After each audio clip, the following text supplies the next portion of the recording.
Olá pessoal, tudo bem? Essa é uma continuação da aula passada. Estabilidade longitudinal. Um avião que é longitudinalmente estável retorna ao seu ângulo de ataque original após dele ser afastado. Um avião com esta característica resiste a altitudes quer muito quebradas, quer muito picadas. Se um avião for longitudinalmente instável, ao ser afastado da posição de equilíbrio, terá a tendência de subir ou picar até atingir o stow ou um mergulho. Assim, um avião longitudinalmente instável é perigoso. Para ser longitudinalmente estável, os aviões devem ter o CG à frente do CP. O CP seria o centro de pressão, que é o ponto onde atua a sustentação do avião, tudo bem? E o CG seria o centro de gravidade. E durante um voo, o CP desloca para frente. Isso faz com que aumenta o ângulo de ataque. E quando ele desloca para trás, isso faz com que diminui o ângulo de ataque. E se o CP estiver muito à frente do avião, isso vai fazer com que o avião fique picando, ou seja, ele fica abaixando o nariz. E o mesmo vale pelo CG em relação ao CP, porque se o CG estiver muito à frente, ele vai ficar picando também e o nariz tende a abaixar. O mesmo acontece atrás, se o CG estiver muito atrás, na cauda do avião, isso vai fazer com que a cauda fique muito pesada. Isso vai fazer com que ele tenha a tendência de cabrar, ou seja, de levantar o nariz. E essa tendência ela é contrabalanceada pelo estabilizador horizontal, que normalmente possui um ângulo de ataque negativo. Portanto, a parte da cauda ela é negativa, isso tende a abaixá-la, tudo bem? Estabilidade lateral. A estabilidade lateral é a habilidade do avião de recuperar de um afastamento no plano lateral, isto é, rolando em torno do eixo longitudinal, sem qualquer comando do piloto. Uma perturbação em rolamento fará com que uma asa desça e a outra suba.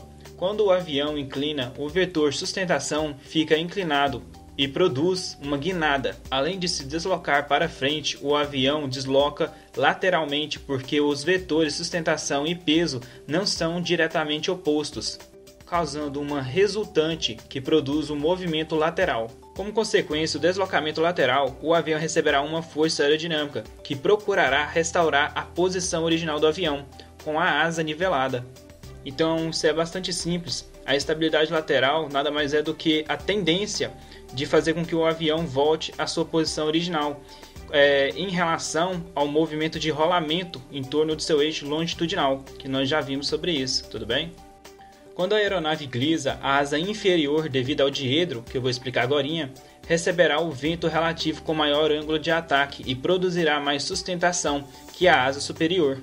O momento de rolamento assim produzido tenderá a fazer a voltar o avião à posição original, com as asas niveladas. Um diedro negativo produzirá um efeito desestabilizante. Você entende o que é o diedro a partir dessa imagem aqui. Tem ele positivo, neutro e negativo. Isso aí seria o diedro, a colocação da asa, esse ângulo formado, tudo bem? E tem o polidiedro também, tanto que é legal. Enflechamento. O enflechamento é o ângulo formado entre o eixo lateral e o borda de ataque da asa. Os aviões têm enflechamento positivo e enflechamento negativo. Nesse caso aí dessa figura, tem um enflechamento positivo. A gente sabe isso de acordo com a comparação da raiz da asa com a ponta da asa.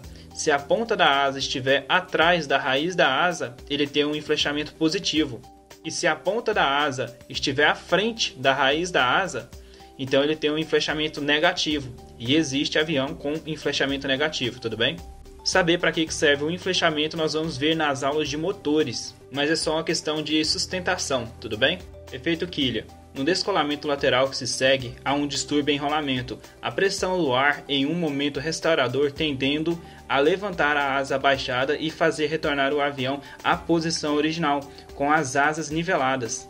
Então o efeito quilha é a relação entre o CG e o vento relativo. Você percebe que o efeito quilha só funciona se o CG estiver abaixo, porque assim o vento relativo bate no estabilizador vertical e faz com que o avião volte à posição original. E se o CG estiver acima, o vento pode bater aqui no estabilizador vertical, mas não vai mudar, porque o centro de gravidade do avião já está acima.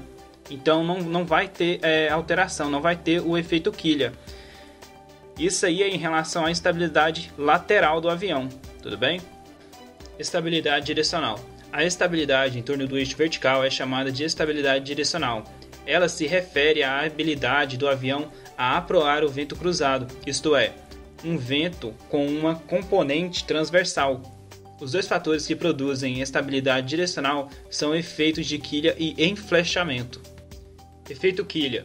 Um avião deve ter mais área atrás do CG que na frente do mesmo, ou seja, na frente do CG. Assim, se uma guinada provocada por uma rajada afastar o avião da sua direção, ele, por inércia, continuará a se mover na mesma trajetória, porém com uma altitude diferente. E aqui essa imagem demonstrando o que eu acabei de ler no slide passado. Você pode perceber aqui que ele tem menos área à frente do CG e tem mais área atrás do CG.